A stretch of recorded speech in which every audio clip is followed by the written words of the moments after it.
करते हैं जब हमें कोई साइड प्रोपोर्शनेट करनी हो। अब जैसे सपोज कर लो कि बच्चे ये हमारे पास एक ट्रायंगल है एबीसी और एक ट्रायंगल बच्चे हमारे पास पीक्यूआर, ये दो ट्रायंगल है। अगर बच्चे आपको ये प्रूफ करना है कि जो ट्रायंगल एबीसी है अगर वो आपका सिमिलर में डबल लाइन नहीं आती है, जैसे आती है कॉन्वेक्सी में, सिमिलर में खाली लाइन आती है। अगर आप किसी तरह ये प्रूव कर दो कि ट्रायंगल एबीसी सिमिलर है, तो सिमिलैरिटी के बाद उसका जो रिजल्ट सामने आता है वो ये आता है कि कॉरेस्पॉन्डिंग साइड प्रोपोर्शनली इक्वल होती है। इसका मतलब एबी जो फर्स्ट टू साइड है वो इस ट्रायंगल की फर्स्ट टू साइड के प्रोपोर्शनली इक्वल होगी। ये लास्ट की दो साइड इस लास्ट की दो साइड की इक्वल होगी और फर्स्ट और थर्ड साइड इसकी फर्स्ट साइड के कॉरेस्पॉन्डिंग प्रोपोर्शनली इक्वल होगी। तो इसका मतलब क्या देगा, जब किसी चीज को प्रोपोर्शनली इक्वल करना हो तो सिमिलैरिटी यूज की जाती है और जब किसी साइड को सिर्फ इक्वल प्रूफ करना हो तो कॉन्ग्रुएंसी यूज की जाती है। समझ गया? प्रोपोर्शनल कब किसी चीज में आपने कुछ इस टाइप का रिलेशन लाना हो तो प्रोपोर्शनल इक्वल करने जैसे ये इसकी अपॉन ये प्रूफ करना हो ये अपॉन ये की इक्वल है तो सिमिलैरिटी यूज करोगे, कॉन्ग्रुएंसी नहीं करोगे। अगर खाली ये दोनों आपस में इक्वल करनी है तो क्या यूज करोगे? कॉन्ग्रुएंसी। तो कॉन्ग्रुएंसी कब यूज की जाती है? जब साइडें इक्वल करनी हो। और सिमिलैरिटी कब यूज की जाती है? जब साइडें प्रोपोर्शनली इक्वल करनी हो, तो दिस अपॉन दिस की रेशियो दिस अपॉन दिस के इक्वल करनी हो। दोनों साइड अलग प्रोपोर्शनल इक्वल, जैसे 2 प्रोपोर्शन का मतलब है 2 का डबल 4 तो ये भी 3 का डबल 6 होगा, तभी वो ट्रायंगल जो प्रोपोर्शनली इक्वल बनाता है। इन दोनों की रेशियो 1/2 तो इन दोनों की 1/2। अब जो 3/6 5/10 हो 20/30 हो, मतलब ऐसा हो कि तो रेशियो सेम आए। तो अगर दो ट्रायंगल की प्रोपोर्शनल रेशियो सेम होती है तो वो ट्रायंगल सिमिलर माने जाते हैं। समझ आ गया बच्चे? और इसमें भी ये कंडीशन यूज होती है कि कॉरेस्पॉन्डिंग एंगल इसमें भी इक्वल होते हैं। ए इक्वल है बी के, बी इक्वल है क्यू के और सी इक्वल है आर के। तो यह बात समझ आ गई सबको कि अगर हम लोगों को कॉरेस्पॉन्डिंग साइड इक्वल करनी है तो हम कॉन्ग्रुएंसी यूज करेंगे।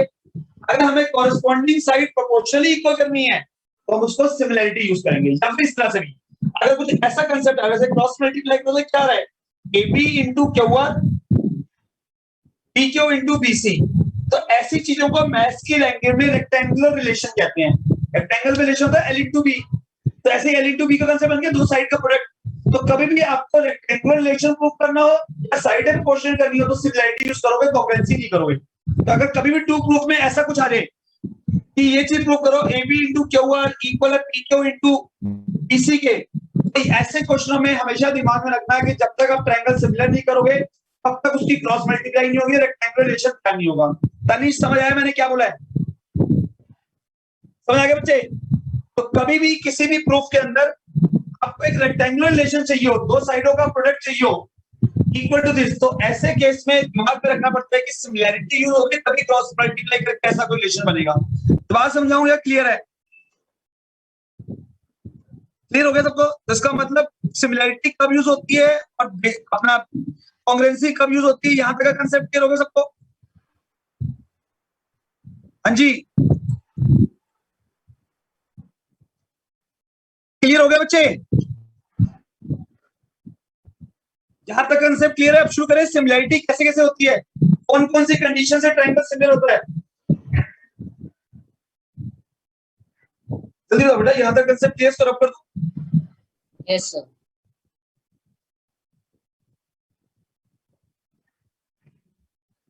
जी भूमिका, अनन्या, यहां तक का कांसेप्ट क्लियर हो गया? इसको रब करूं? Yes sir. चलिए देखिए जी, तनिष कांसेप्ट क्लियर है ना बिल्कुल? देखो जी, अब हम बात करते हैं कि ट्रायंगल को सिमिलर किया कैसे जाता है। अब देखो ट्रायंगल को सिमिलर करने की अलग अलग कंडीशन होती है। पहली कंडीशन होती है SSS। अगर तीन साइडें प्रोपोर्शनली इक्वल है तो वो ट्रायंगल ऑटोमेटिकली सिमिलर है। दो सिमिलर साइड की प्रोपोर्शन के बीच का एंगल इक्वल है तो ट्रायंगल ऑटोमेटिकली सिमिलर है। तीन एंगल इक्वल हो या कोई भी दो एंगल इक्वल हो तब भी ट्रायंगल सिमिलर है। ये चीज कॉन्ग्रुएंसी में अप्लाई नहीं होती पर सिमिलैरिटी में होती है। किसी भी दो ट्रायंगल के अगर कॉरेस्पॉन्डिंग एंगल इक्वल है तीनों तो ट्रायंगल की कॉन्ग्रुएंट सिमिलर है। अगर दो भी है तो भी है, क्योंकि दो है तो तीसरा अपने आप होगा कि तीनों का सिमिलरिटी होता है। समझ आ गया बच्चे? कोई डाउट तो नहीं है? तो जनरली इसके अंदर यही सिमिलरिटी यूज होती है। अब आपको बताता हूं कैसे अप्लाई होती है। अब अप्लाई कैसे होती है वो सुनो। क्योंकि ए से इसमें जरूरत नहीं है कि दो एंगल हो गए तो ए से की जरूरत नहीं है कि दो एंगल कोई भी हो गए तो भी ट्रायंगल क्या मान जाएगा सिमिलर, तो इसमें ए से की जरूरत नहीं पड़ती। अब मैं बताऊं ये अप्लाई कैसे होती है, सुनिए। सबसे पहले हमने एज्यूम कर लिया कि हमारे पास ये दो ट्रायंगल है, एक ट्रायंगल एबीसी और एक ट्रायंगल पीक्यूआर। प्रथम ध्यान समझना, ये दो ट्रायंगल आपको गिवन है एबीसी और पीक्यूआर। अगर आपको AB अपॉन PQ इक्वल दिया हुआ BC अपॉन QR इक्वल दिया हुआ AC अपॉन PR, तो ट्रायंगल सिमिलर माना जाएगा।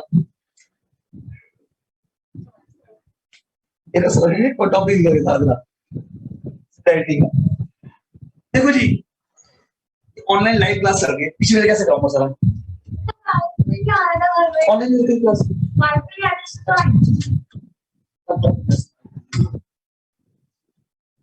तो आपने क्या नोटिस करा बच्चे कि अगर आपको ट्रायंगल सिमिलर करना है तो पहली कंडीशन यूज की जाती है एसएसएस। एसएसएस का मतलब ये नहीं कि कॉरेस्पॉन्डिंग साइड इक्वल, एसएसएस का मतलब है कॉरेस्पॉन्डिंग साइड का प्रोपोर्शनेट इक्वल। इसका मतलब अगर एबी और पीक्यू की जो रेशियो है, अगर वही रेशियो बीसी और क्यूआर की भी है और वही रेशियो एसी और पीआर की भी है, इसका मतलब एसएसएस से ट्रायंगल सिमिलर हो जाएगा। जबकि कांग्रुएंसी के अंदर हम साइड इक्वल करते थे। अगर आप प्रूव कर दो कि एबी साइड पीक्यू के इक्वल है, बीसी साइड क्यूआर के इक्वल और एसी साइड पीआर के इक्वल, ट्रायंगल कांग्रुएंट होता था। कांग्रुएंट और सिमिलरिटी में बहुत फर्क है। कांग्रुएंसी तब यूज की जाती है जब कोई कॉरेस्पॉन्डिंग साइड इक्वल करनी हो, सिमिलरिटी तब यूज की जाती है जब कॉरेस्पॉन्डिंग साइड प्रोपोर्शनली इक्वल करनी हो। समझ गया? तो अगर मतलब आपको खाली एबी को पीक्यू के इक्वल करना है तो आप कांग्रुएंट करोगे, बट अगर आपको एबी अपॉन पीक्यू की रेशियो, बीसी अपॉन क्यूआर की रेशियो और एसी अपॉन पीआर की रेशियो इक्वल करनी है तो आप सिमिलर करोगे। और जहां फिर आपको रेक्टेंगुलर रिलेशन चाहिए, वैसे AB into QR, PQ into BC, इस तरह का कोई भी रिलेशन चाहिए हो तो आप ट्रायंगल को सिमिलर करोगे। अगर इक्वल चाहिए तो कांग्रुएंट करोगे। 10th क्लास के बच्चे को इतनी बार बोलने के बाद दोबारा समझाने की नौबत नहीं आनी चाहिए। समझ गया कि अगर प्रोपोर्शनल करोगे तो सिमिलरिटी, इक्वल चाहिए तो कांग्रुएंसी। फिर अब मैंने कहा था कि ट्रायंगल सिमिलर होता कैसे है, तो ट्रायंगल सिमिलर पहली कंडीशन से होता है। पहली कंडीशन के अकॉर्डिंग अगर आप लोग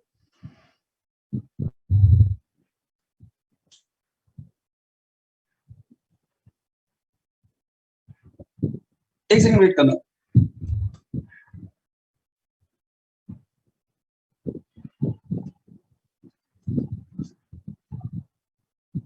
तो पहली कंडीशन है कि ट्रायंगल को अगर सिमिलर करना है तो पहली कंडीशन कौन सी करोगे, एसएसएस। एसएसएस का मतलब अगर किसी गिवन ट्रायंगल की ऑल साइड प्रोपोर्शनली इक्वल है तो वो ट्रायंगल क्या माना जाएगा, सिमिलर। ठीक है जी, कोई डाउट तो नहीं है? यहां तक कंसेप्ट क्लियर हो गया बच्चों को? अब यहां तक कोई डाउट तो नहीं किसी को? अगला स्टेप शुरू करें। Yes sir. देखो जी, तो इसका मतलब ट्रायंगल सिमिलर हो गया इस कंडीशन से, एसएसएस से। और क्या लिखेंगे, A B C similar to triangle. अब चेक कर लो, वो हमने सिंबल से दिए ट्रायंगल के सिंबल। एबी किसके पोजीशन में आ रही है, पीक्यू के। बीसी किसके पोजीशन में आ रही है, क्यूआर की। एसी किसके आ रही है, पीआर। तो इसके अंदर सिंबल बहुत मैटर करते हैं। अगर आपने ट्रायंगल गलती से आरपीक्यू लिख दिया वो क्वेश्चन गलत हो जाएगा, क्योंकि कॉरेस्पॉन्डिंग सिंबल की पोजीशन आनी चाहिए जिससे थ्रू आपने कांग्रुएंट करा उसको सिमिलर। तो जिस कंडीशन से आपने ट्रायंगल सिमिलर किया है उसको यूज करते हुए जो ट्रायंगल आपने लिए हैं वो सिमिलर होने भी चाहिए, दिखने चाहिए। समझ गया? अब दूसरी कंडीशन, सपोज कर लीजिए बच्चे कि अगर आप लोगों को, अगर सपोज कर लिए, देखिए जी, अगर आप लोगों को सपोज कर लीजिए कि आप ट्रायंगल जो है वो दूसरी कंडीशन से सिमिलर करना है तो कैसे यूज करेंगे वो देखिए बेटा।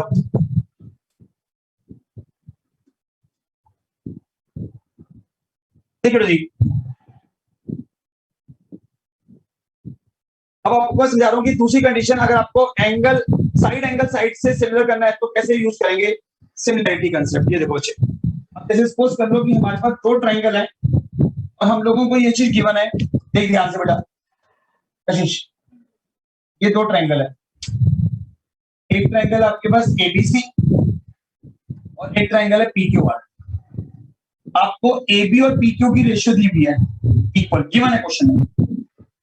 किसके, बीसी अपॉन क्यूआर।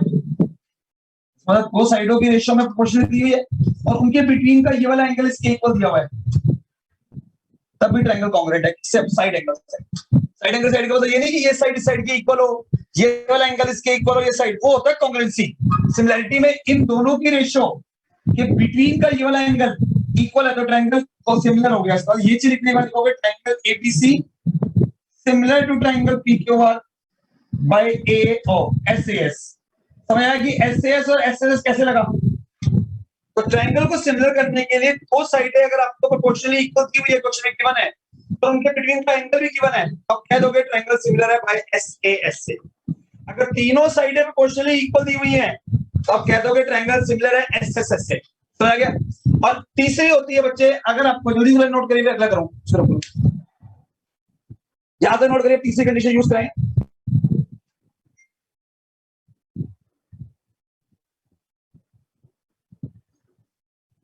तो कंडीशन क्लियर होगी कि ट्रायंगल सिमिलर कैसे होते हैं, या तो तीनों साइडें प्रोपोर्शनली इक्वल हो या फिर दो साइडें प्रोपोर्शनली इक्वल हो, उनके बिटवीन का एंगल इक्वल हो, तो ट्रायंगल सिमिलर माना जाता है। एक एसएसएस और एक एसएस। जल्दी जल्दी समझो, अगर फिर भी कोई डाउट है तनिष्का ध्यान से देखा करो, क्योंकि आप क्लास के बीच में सब्जियां बनाते रहते हो तो मुश्किल होती है, इसलिए ध्यान याद रखो। समझ आ गया? नहीं भाई बाद में जमाना खट्टा वट्टा, पहले आप ध्यान याद दे दो। समझ आ गया तनिष्का खन्ना? प्रॉपर तरीके से ध्यान याद रखिए और जो समझ नहीं आ रहा वो साथ साथ पूछिए। अब बताऊंगा, अभी तीसरा भी कराना है ट्रिपल वाला। मोस्ट प्रोबेबली जो आपका ट्रायंगल सिमिलर होगा, मोस्ट प्रोबेबली वो आपका ट्रिपल ए और डबल ए से होगा। डबल ए तो ट्रिपल ए अपने आप ही है, क्योंकि अगर किसी भी ट्रायंगल के दो एंगल इक्वल होते हैं तो तीसरा एंगल अंडरस्टूड इक्वल है, क्योंकि तो सम 80 होता है। अब अगर एक एंगल का 40 और 60 है तो तीसरा एंगल 80 है, ऐसे अगर उसका भी अगला 40 60 तीसरा 80 होगा। इसका मतलब अगर दो एंगल भी किसी ट्रायंगल के इक्वल है तो अंडरस्टूड है तीसरा एंगल इक्वल है, उसको ट्रिपल ए का नहीं जरूरत नहीं है, डबल ए से सिमिलर कर दो, ये अंडरस्टूड बात है। हाँ जी, नेक्स्ट करें, रब कर दूं रिया खत्म, इसको रब करूं? Yes sir. Yes. प्रथम गुड बच्चे, सो समझने साथ साथ पूछते हैं ना, मैंने तुम्हें कहा था कि किसी बच्चे को प्रॉब्लम हो रही है तो ऑफलाइन में सेम टाइम में मेरे घर भी आ सकते हो। बच्चे आते हैं, अगर फोटो सर इसकी फोटो भेज दो, ये मेरा पूरा नहीं बना ना, फोटो से भेज दी मैंने प्रथम, भेज दी इसकी फोटो मैंने। आप साथ साथ नोट करते हो, मैं साथ साथ फोटो भेज रहा हूँ। देखो अब तीसरा कंसेप्ट ध्यान से साइड, ये हमारे पास एक ट्रायंगल है। अब इसके मैं बहुत सारे एग्जांपल दूंगा क्योंकि इसमें बहुत सारी पॉसिबिलिटी आती है। मोस्ट प्रोबेबली इस चैप्टर के अंदर टीचर ए सिमिलरिटीज को यूज करता है, उसमें कितनी कंडीशन बन सकते हो सारे सिखाऊंगा मैं। अब सपोज कर लो कि ये आपका कोई दो ट्रायंगल है,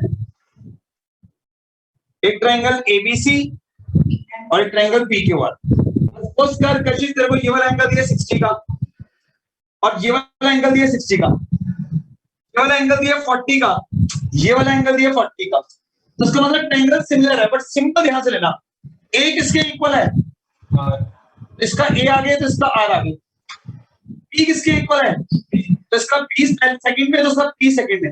अब इसका कौन सा बच गया? सी, और इसका कौन सा बच गया? क्यू। तो इस तरह से लेना आपने, ये ट्रायंगल सिमिलर है बाय ए सिमिलरिटी से, because angle A equal to P is 60 degree और angle B equal to R is 40 degree. तो ए से ट्रायंगल सिमिलर हो गया। अब जैसे ट्रायंगल सिमिलर हुआ, हमें पता है इसकी साइडें क्या हो जाएगी? प्रोपोर्शनेट। एपी किसके प्रोपोर्शन में आ जाएगी? आरपी के। बीसी किसमें आ जाएगी? पीक्यू के। और एसी किसमें आ जाएगी?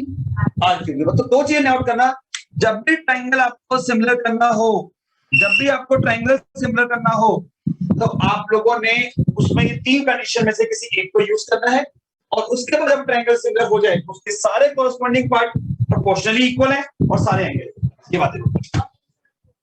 मैं आपको समझाऊंगा कि किसी तरह से ट्रायंगल सिमिलर होता है। अब वो शुरू करेंगे किसी किसी केस में आपने कैसे कैसे पकड़ना होता है कि ट्रायंगल सिमिलर कैसे होगा। हमारे अलग अलग फिगर दी होगी और आपको फिगर देख के पकड़ लेना है कि इसमें सिमिलरिटी लगनी है, विपरीत लगनी है, और सिमिलरिटी लगनी है तो कौन सा ट्रायंगल लगनी है। अब आपको वो सिखा रहा हूं कि आपने सिर्फ फिगर को देख के आइडिया लगा लेना है कि इसमें किस तरह से सिमिलरिटी लगेगी। तनिष यहां तक का कांसेप्ट क्लियर है? तो अब समझाने जा रहा हूं, बहुत इंपॉर्टेंट टॉपिक है बोर्ड पॉइंट ऑफ व्यू से भी, क्योंकि आपको फिगर देखते ही तो लग जाएगा कि इसमें कौन सी सिमिलरिटी यूज होनी है।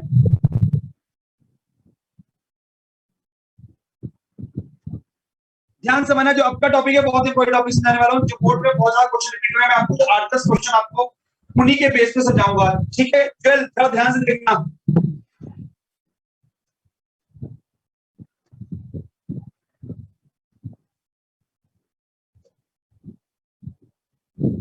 सर आपने एंगल पे 40 लिखा है बट नीचे आप आप कुछ पूछ रहे हैं?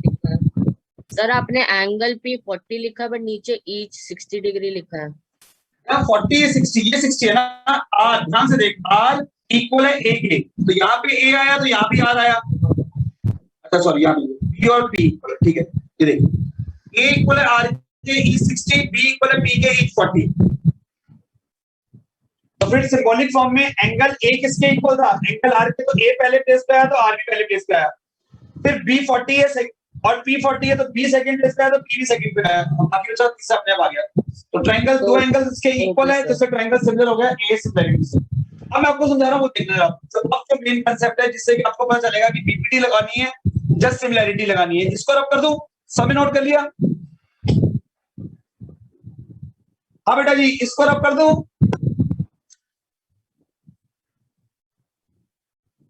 जल्दी बताओ अगर सबने नोट कर लिया तो। केशव नोट कर लिया बच्चे?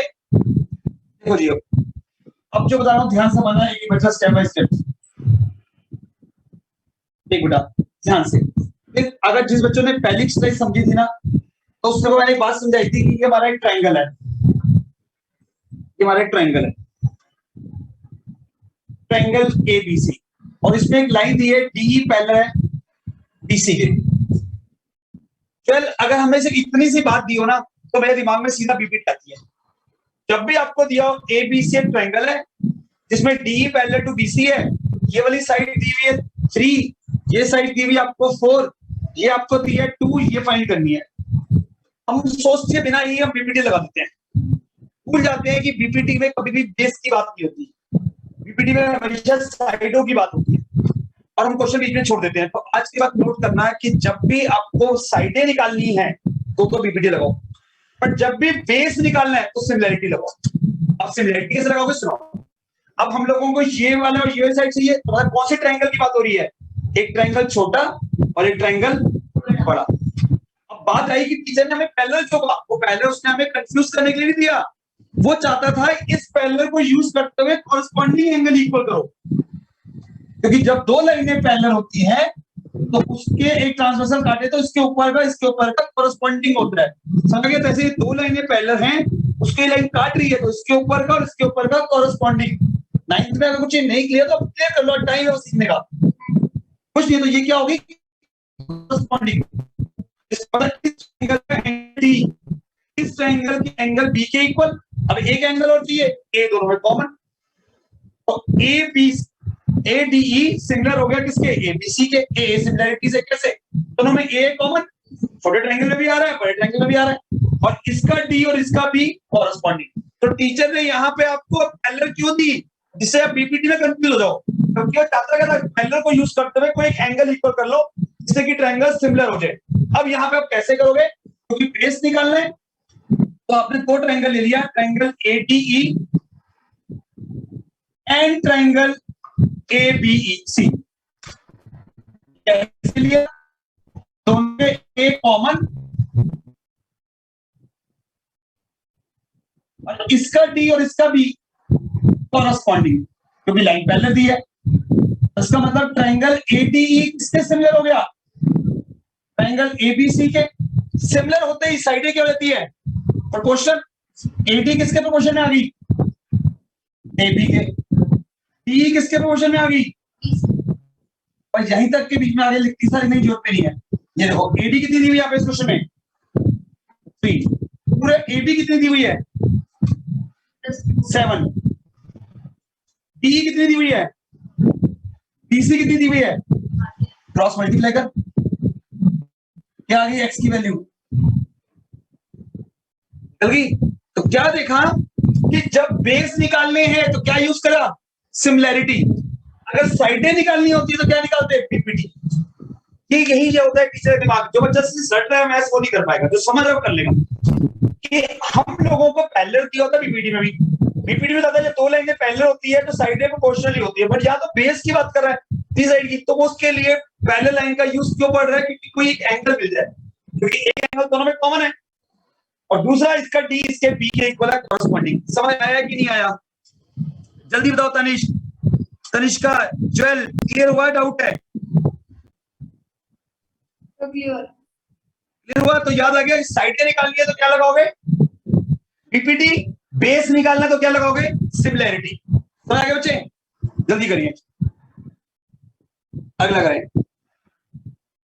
तो याद रखना, कभी एमसीक्यू के अंदर आपको बेस निकालना है और लाइन पैरेलल दी है तो कंफ्यूज मत होना, उसमें बीपीडी मत लगा देना, उसमें आपको सिमिलैरिटी लगा के ही निकालनी पड़ेगी। अब अगली फिगर दिखा रहा हूं कैसी फिगर बनती है, एक और। शुरू करें नेक्स्ट क्वेश्चन। ये सारे क्वेश्चन बन जाएंगे, जब आपको हिंट दे रहा हूँ ये सारे एक्चुअल बोर्ड में आए हुए क्वेश्चन है। जितने भी आपको एक एग्जांपल दे रहा हूँ टाइप के, आज में 20 आपको 15-20 एग्जांपल दूंगा, ये सारे जनरली बोर्ड के क्वेश्चन है सिमिलरिटी के जो आए हुए हर बार। करें नेक्स्ट।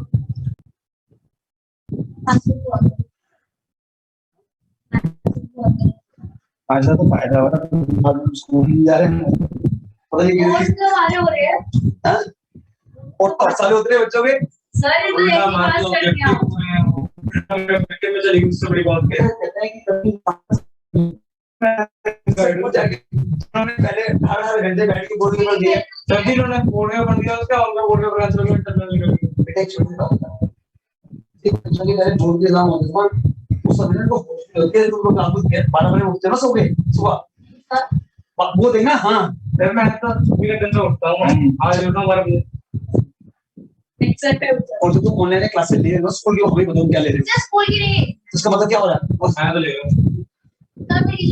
चलिए जी करें बच्चे नेक्स्ट। हाँ जी शिवम, सिर्फ दो ही एंगल से ट्रायंगल से होता है, ए सिमिलरिटी से। ज्यादातर सिमिलरिटी में ए यूज होती है, एसएएस और एसएसएस तो बहुत रेयर यूज होती है। मोस्ट प्रोबेबली जो ट्रायंगल तेरा सिमिलर होगा ना वो ए से ही होगा, ट्रिपल ए की जरूरत नहीं है, डबल ए से सारा काम होगा मोस्ट प्रोबेबली केस में। तो समझ लगा अगर हमारे पास 90% केसेस है सिमिलरिटी क्वेश्चन के, तो उसमें से समझ ले कि 80% केस जो है वो सारे ए सिमिलरिटी के और 10% जो है वो अदर होंगे एसएसएस।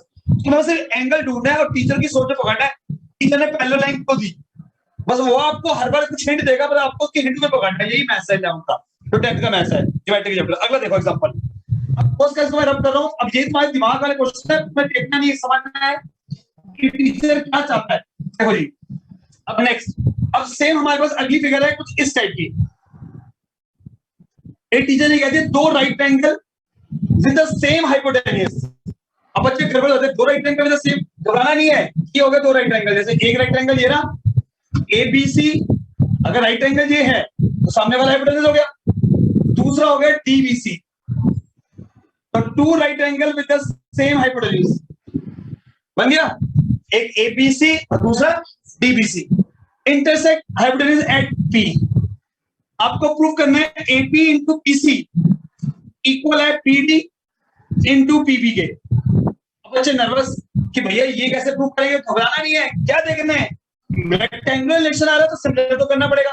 ये मैंने आपको समझाया, जब भी कुछ इस टाइप का रिलेशन आता है, एल इंटू इस टाइप का, this into this, this into, तो समझ लो सिमिलरिटी के बिना वो प्रूफ नहीं हो सकता। अब कौन से ट्रायंगल की बात हो रही है वो देखो, एपी का है ये रहा, पीसी का है ये रहा, पीडी का है ये रहा, पीबी का है ये रहा। तो कौन से ट्रायंगल की बात हो रही है? इन दो ट्रायंगलों की बात हो रही है। ये दो ट्रायंगल आ गए, अब इन दो ट्रायंगलों को सिमिलर करने के दो ए चाहिए। एक ए तो मिल गया एंगल 1 किसके इक्वल है, एंगल 2 के ईच 90 और दूसरा वर्टिकली, दो एंगल मिल गए। बस यही सोच है तुम्हारी, जितना तुम लोगों ने अपने पढ़ा उसको दिमाग में लाना है कि हमें 90 दिख रहा है और राइट एंगल बात करी उसने, तीसरा कट रही है तो वर्टिकली मिल गया, वर्टिकली मिलते ट्रायंगल सिमिलर। इसका मतलब एक ट्रायंगल आ गया एपीबी, दूसरा ट्रायंगल हो गया डीपीसी। जैसे ट्रायंगल लिया एंगल ए किसके इक्वल है, डी के, देखो सिंपल सेट कीजिए, गलती है सिंपल, ए और डी 90, इसका पी और इसका पी वर्टिकली कॉमन नहीं, यहाँ पे वर्टिकली कॉमन दिख रहा, ध्यान देखना। तो इसका मतलब ट्रायंगल 1 इक्वल है 2 के ईच 90 और 3 इक्वल है 4 के, वर्टिकली ऑपोजिट आएगा। ट्रायंगल क्या हो गया मैडम, कशी madam? Triangle similar, APB similar to by A similarity, A similarity. अब प्रोपोर्शनल बताओ कौन से इक्वल होंगे, क्वेश्चन बता, एपी बीपी क्या पता, एपी अपॉन क्या आ गया, अगला बोल, हाँ आगे बोल, हमें जो चाहिए हम ले लेते हैं, हमें क्या क्या चाहिए, हमें एपी और पीसी चाहिए, एपी और पीसी किसमें आ रही है, क्रॉस मल्टीप्लाई कर दो, AP into PC DP into, ये तो प्रूफ करना था, AP into PC PD into PB. इसका मतलब आपने यही टीचर की सोच करना, अगर रेक्टेंगुलर रिलेशन पूछ रहा है, ठीक है, जब क्वेश्चन पूछ रहा है तो हमारा सिमिलरिटी करनी है। अब सिमिलरिटी कौन सा ट्रायंगल में करनी है, पहले वो फोकस करना है, तो उसमें ए सिमिलरिटी कहां से यूज होगी, देखो ईच 90 राइट ट्रायंगल में चूज कर रहा है, तो ईच 90 दोनों कट रहे हैं कॉरेस्पॉन्डिंग वर्टिकल, सॉरी क्लियर हुआ। अब तनिष कांसेप्ट क्लियर हुआ, कैसे देखते हैं ट्रायंगल सिमिलर करना है और कौन सा ट्रायंगल में करना है।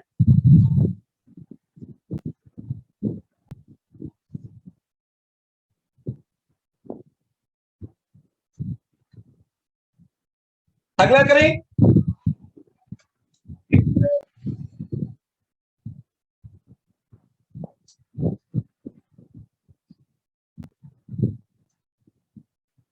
अनन्या समझ आया बच्चे कैसे करें, गुप्तास हाँ बोल बेटा प्रणव, सर आप कौन से एग्जांपल करवा रहे हो, तेरी बहुत ब्रेक हो रही है, बोल प्रणव क्या बच्चे, आप सर आप कौन से मैं एग्जांपल सिर्फ करवा रहे अपनी हो, तरफ से बहुत सीरियस, मैं एनसीईआरटी नहीं करवा रहा अभी, मैं आपको वो क्वेश्चन कर रहा हूँ सीबीएसई बोर्ड में पिछले सालों में आए हुए क्वेश्चन है, तो कैसे पहचाना जाता है ट्रायंगल सिमिलर करना है कैसे, पहले आपको बता रहा हूँ, फिर शुरू कराऊंगा अभी एक्सरसाइज। अभी मैं आपको बता रहा हूँ, लास्ट बोर्ड में क्वेश्चन आ चुके हैं और आप लोगों ने पकड़ना होता है कि किस तरह ट्रायंगल को सिमिलर किया जाता है। अभी मैं आपको कुछ बेसिक करा रहा हूँ, रटवा नहीं रहा, अभी सीधा बुक निकालो करना शुरू कर दो। अभी कुछ आपको फ्यू एग्जांपल दे रहा हूँ कि कैसे पता चलेगा कि ट्रायंगल सिमिलर करना है और कैसे पता चलेगा ट्रायंगल सिमिलर नहीं करना, पीपीटी लगानी है। समझ आया बच्चे? यस ये सारे बोर्ड के क्वेश्चंस हैं जो पिछले सालों में आए हुए हैं, तो उन्हीं को अगर मेरे दिमाग में है 15-20 क्वेश्चन, मैं आपको कुछ उसके एग्जांपल के हिंट दे रहा हूँ, जिससे कि जब आप एक्सरसाइज करो तो आपको सोचना ना पड़े, आप फटाफट आइडिया लगा लोगे कि ऐसा आप ऐसी फिगर दिखेगी, आपको सोचना नहीं पड़ेगा, फटाफट देख लोगे राइट एंगल है या वर्टिकल है। तो आज आप लोगों को दिमाग में थोड़ा बहुत क्लियर करने की, फिगर को देख के आप कहां तक जाओगे सोच पे, उसकी सोच पे। इसको रब कर दूं, अगला करें। हाँ जी, इसको रब कर दूं, समय नोट के कुंतास क्लियर है बच्चे, मन पूछना है? यस सर क्लियर है। अब देखो तीसरी फिगर जहां तक सामने आती है वो किस टाइप की है, मैं इसको रब कर रहा हूं। देखिए जी, जनरली कई बार वो इस टाइप से क्वेश्चन पूछता है, हमारे पास वो वर्टिकली टावर है, ये वर्टिकली टावर हो गए, दोनों की शेडो पड़ रही है जमीन पे, ये एक टावर की शेडो यहां पड़ रही है, दूसरे टावर की शेडो कुछ यहाँ है, समझ गया? अगर टावर वर्टिकली है तो मतलब वर्टिकली टावर हमेशा ईच 90 होता है, पहला कंसेप्ट कि वहां पे एक एबी टावर है, एक पीक्यू टावर है, इसकी लेंथ है 6 सेंटीमीटर, इसकी लेंथ है 6 मीटर 9 मीटर, इसकी शेडो है 12, इसकी शेडो फाइंड करनी है। अब आपने देखना है कि कभी नहीं निकल सकती है दो साइड पे प्रोपोर्शनली होगी, अब उसके लिए सिमिलरिटी चाहिए। इसमें अंडरस्टूड है, एक और टीचर यूज करेगा सेम टाइम। सेम टाइम का मतलब सन से जब कोई एंगल बन रहा है तो दोनों पे सेम बन रहा है, एक टाइम में जब शेडो पड़ती है और सन से सेम टाइम पे एंगल बन रहा हो तो इसका मतलब ये वाला एंगल इंक्लाइंड हो रहा है सेम है, उसका कहना ये because it is drawn at the same time from the sun, sun altitude कहते हैं इसको। क्लियर हो गया? इसका मतलब एंगल नहीं कैसे ना तुक्का नहीं मारते, हम ये देखते हैं कि जब आप लोगों का सन से जब कोई एंगल रिफ्लेक्शन पड़ती है ना, तो सन से एक रेज आ रही है, सन से रेज आ रही है, इस रेज की वजह जितनी चीजें आएगी उन सबके बीच में जो एंगल होगा वो सेम होगा, वो एंगल उसे इंक्लाइन होगा। तो मतलब जब भी आप लोगों का सन से कोई भी एक रेज आती है तो जैसे मल्टी टावर है, पोल है, तो वो एक एंगल ऑफ इंक्लाइनेशन होते हैं, इस वजह से सारे एंगल सेम होते हैं, सेम एंगल ऑफ इंक्लाइनेशन। जहां तक क्लियर होगी तो उस कोडिंग हमारा अगर दो ट्रायंगल सिमिलर करें ए बी सी और ट्रायंगल पी क्यू आर तो कैसे सिमिलर करेंगे? सबसे पहला इसका एंगल बी इक्वल है क्यू के, एंगल बी किसके इक्वल है? क्यू ईच 90, और एंगल सी किसके इक्वल है? R, angle at the same time. ठीक है दीजिए, सन से द इंक्लाइनेशन एंगल, उसके अकॉर्डिंग ये हमारा ट्रायंगल सिमिलर हो गया। लिख लो बी इक्वल है क्यू ईच 90 और angle C equal angle at a same time का एंगल। अब इसका मतलब ट्रायंगल एबीसी सिमिलर हो गया ट्रायंगल पीक्यूआर के, और साइड एंड प्रोपोर्शन का एबी किसके प्रोपोर्शन में होगी, बीसी किसकी होगी और एसी किसके इक्वल होगी। अब इस क्वेश्चन में देखो एबी कितना दिया हुआ है 6, क्यू कितना दिया हुआ है, बीसी कितना दिया हुआ है और क्यू कितना दिया है, क्रॉस मल्टीप्लाई कर तो ये होगा 6x equal to 72, sorry 10, x की वैल्यू क्या होगी 80। समझ आया कि नहीं यार। तो अगर शैडो निकालनी हो एक बार नोट कर ले, तीसरी टाइप ये हमारी बुक में भी क्वेश्चन भी दिया हुआ, एग्जांपल भी ऐसा है। इसका मतलब जब भी तो आप लोगों को दिया हुआ एक टावर है एक पोल है, उन दोनों की शैडो पड़ रही है, एक की शैडो की शैडो की लेंथ निकालनी है, तो उसका मतलब ट्रायंगल सिमिलर किया जाएगा। और ऐसे केस में जब दो वर्टिकल चीजें होती है, चाहे वर्टिकली पोल हो या वर्टिकली टावर हो, इसका मतलब ईच एंगल 90 और सेम टाइम पे उनसे एंगल बन रहा है, तो उसका मतलब सन ऑल्टीट्यूड सेम है।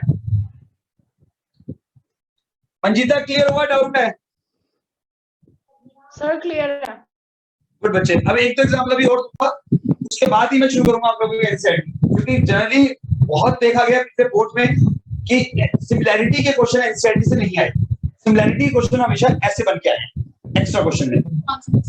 बन की नहीं है ना, ये कंसेप्ट है। वो कहता है कि हर बार रटोगे तो आप बुक्स बाजारी पर बुक्स के डिपेंड रह जाओगे, अपना कोई लॉजिक ही लगाओगे। तो चीजें चाहता है कि कुछ चीजें ऐसे जो जिसका बेसिक आपको बता दो, उस पर मैं आपसे पूछ रहा हूँ कुछ क्वेश्चन। जैसे इसमें अगर फिगर चेंज हो जाए तब समझ आओगे ना कंसेप्ट कि वर्टिकली क्या होता है, सन ऑल्टीट्यूड क्या होता है। देखो नेक्स्ट,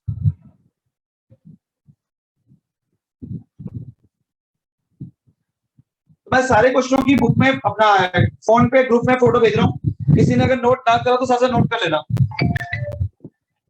करें नेक्स्ट क्वेश्चन।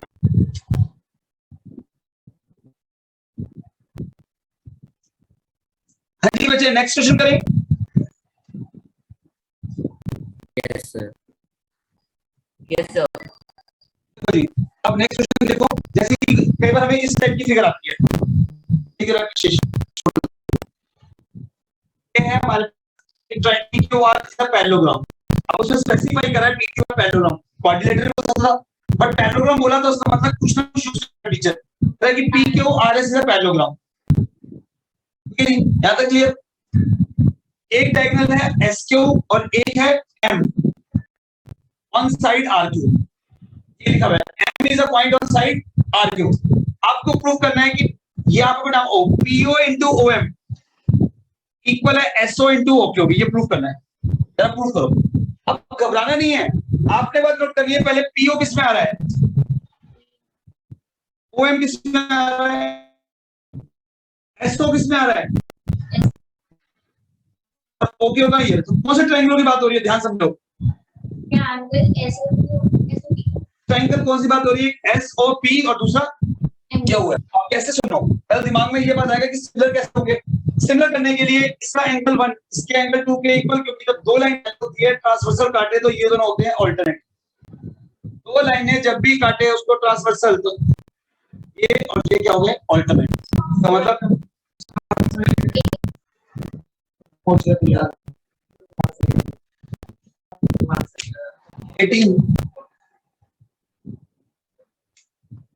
क्लियर हो गया।